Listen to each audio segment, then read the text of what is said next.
Hello, my friends. Welcome to the Coffee Run Live, episode 596.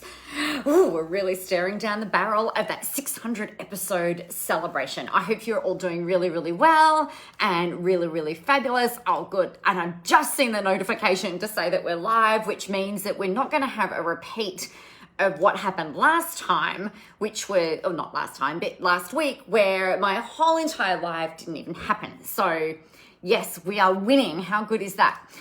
All right, what I wanted to talk with you about today, again, it's just a really short, sharp, quick video for you. I'm walking into an interview very, very shortly, and I've just come off a coaching session. And I thought I would just share with you one of the things that's really important. Hey, Rebecca, in your whole marketing strategy, actually, but the thing that I wanted to talk about today is around conversion. Now, obviously, consistency means doing it doesn't obviously mean it. What consistency means is doing the same or similar actions in a consistent way, right? Consistent means systematic. Consistent to me means regularly. Consistent to me means doing things in the same way, shape, or form.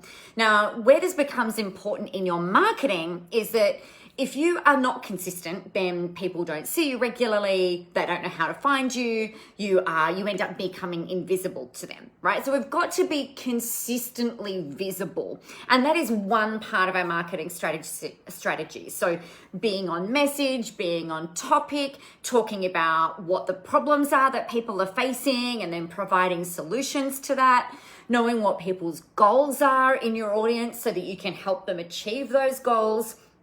And that's a really important part. So in terms of social media visibility, consistency is so important. Why?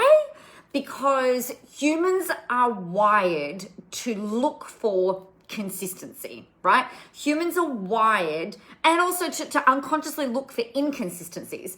So when there is a plethora of information being thrown at us, like millions, like trillions of megabits, I don't know the language around this, but there is a lot of information being thrown at us on a daily basis, right? You look at your newsfeed and you just got to go like this, and then there's new posts to look at, there's new things to absorb, there's new information. And what we do as humans, we're really clever. Our brains are really clever. We generalize, we distort, and we delete. So when we see these things coming in through our newsfeed, it's like we're kind of working through like the sorting, right? It's like, do we want to know this? No, move on. Do we want to engage with this? Yes, okay. Do I trust this person? Does it seem and sound like they're following through? Does it seem and sound like they know what they're talking about? Does it sound and seem like they're someone that I want to listen to in an ongoing fashion, right? So consistency of message and consistency of voice is so, so important. It's where when people are not consistent and maybe they chop and change their niche that they want to talk to all the time, or they're not sure who their audience even is, it can breed inconsistency, and that is going to completely undermine your results, right? So that's one area of your marketing strategy that you need to be consistent. Another area, which is more the area that I actually was originally thinking I'd talk about this morning, is around your lead generation. Now, everybody knows, unless you've been living under a rock, everyone knows that you need to collect names and email addresses of the people who might be interested in what it is that you are doing, right? Or the problems that you solve, the way that you help people. We know that people are looking to, they want something from you. So you get their name and email address in exchange for giving them a tool to help them. But here's the thing. What we need to do is make sure that it's consistent in the way that it shows up. Otherwise, your lead generation falls out the back end. So what this means is, when you put a post up on Facebook or somewhere, or you do an ad and you say, hey, if you're sick and tired of feeling overwhelmed and frustrated when it comes to managing your household's ironing, I have got the foolproof guide to making sure that you never have to iron another piece of clothing in your whole entire life. No, I'm like, sign me up, please. That sounds excellent. I am so in. I don't iron anyway, but I am so in. I am so in. So I would give you my name and email address. But here's what happens. We need people to go from the post over to a landing page. So the job of a landing page is literally where you will give them your name and email address. What you put in that post and what gets put on that landing page also needs to be consistent. So in the ironing example, if I saw a post that was like that and I clicked on the link and I'm like, yeah, okay, sign me up, and it said in there how to have a clean house forever, I would be like, but we were just talking about ironing. Hang on, how do we get from ironing to clean house? Or how do we get from ironing to, something that's not clearly not linked?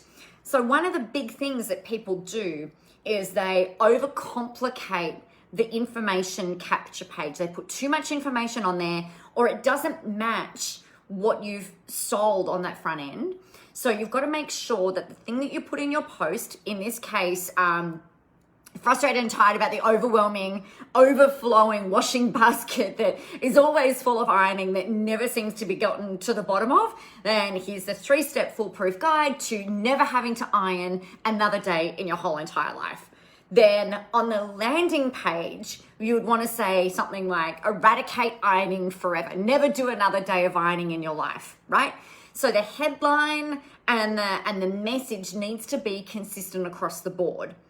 Just in terms of what you're looking for, you need to know your numbers, all right? So what you're looking for everyone that clicks on that post and goes over to a landing page, you need 30% of people who see that page, you need them to give you their information.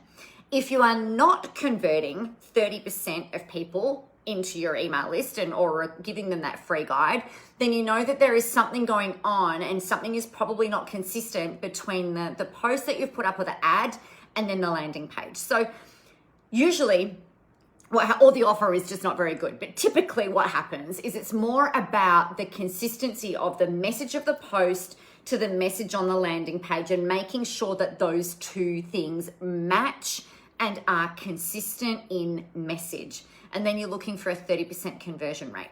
So that's just a really quick tech tip for you today with what it is that you're looking at. Some of the reasons why people might not opt in is because they've got that inconsistency there. Perhaps it's the wrong audience that you're targeting, or maybe they don't really understand what you're trying to give them, right? If you just said on the post, I'd love to give you an ironing guide, so what? What the heck is an ironing guide? I don't even want to iron. I can't even get to the bottom of my ironing basket. So, sometimes the message isn't clear. Sometimes that there is no benefit. You've got to be able to point out the benefit for them, and it's got to be massive value, right? Everybody knows these days that if they submit their name and email address into one of those capture forms, they are going to get emails from that person. Right? We all know that. We're all clever humans. We know exactly. We know the game, right? So people are a lot more discerning these days with giving you their information. If they think that they can just go to the Googles and download something for free without having to give you their email address, they may well likely do that. So give massive value, be consistent across the board. Make sure people understand the benefit to them with what you're giving them, and be clear. Just be clear, be consistent, and aim for that 30% conversion rate. All right? All right. On that note, I have just been given my countdown to get on for this interview. So I am going to love you and leave you. If you have any questions about this, or of course anything else, make sure you let me know, and I will talk with you all tomorrow. Have a fabulous day, and I'll see you then. Bye.